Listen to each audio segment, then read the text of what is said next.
অসমক গৌৰৱান্বিত কৰিলে এদল খেলুৱৈ।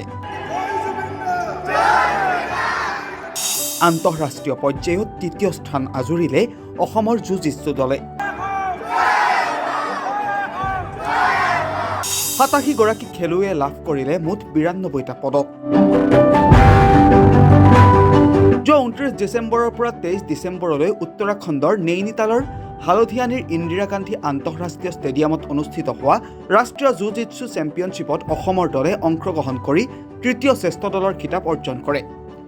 দেশৰ ভিন্ন প্ৰান্তৰ পৰা হাজাৰ অধিক খেলুৱৈয়ে অংশগ্ৰহণ কৰা এই চেম্পিয়নশ্বিপখন ৮ বছৰৰ পৰা ১৮ বছৰৰ অনূৰ্ধ্ব খেলুৱৈসকলৰ মাজত নিউ ৱাজা, fighting system, contact fighting, duo' show' আদি শৈলীৰ খেলসমূহ অনুষ্ঠিত হৈছিল।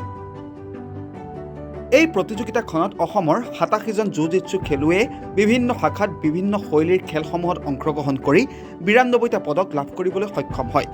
ইয়াৰে সোণৰ ২৮টা, ২৭টা ৰূপৰ আৰু ব্ৰঞ্জৰ ২৭টা পদক লাভ কৰি অসমক তৃতীয় শ্ৰেষ্ঠ দলৰ খিতাপ লাভ কৰোৱায়। অসমৰ যোৰহাট, শোণিতপুৰ, লখিমপুৰ, কামৰূপ মেট্ৰ', ডিব্ৰুগড়, তিনিচুকীয়া, বঙাইগাঁও, বিশ্বনাথ চাৰিআলি, গোলাঘাট, নগাঁও আৰু শিৱসাগৰৰ খেলুৱৈসকলে অসমৰ দলৰ হৈ অংশগ্ৰহণ কৰিছিল।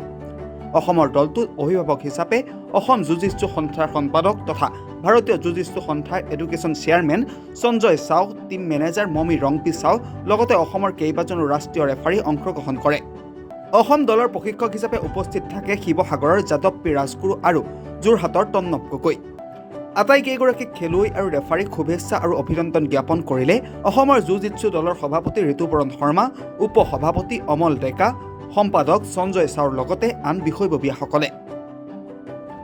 ব্যুৰ ৰিপৰ্ট, খাটাং সংবাদ।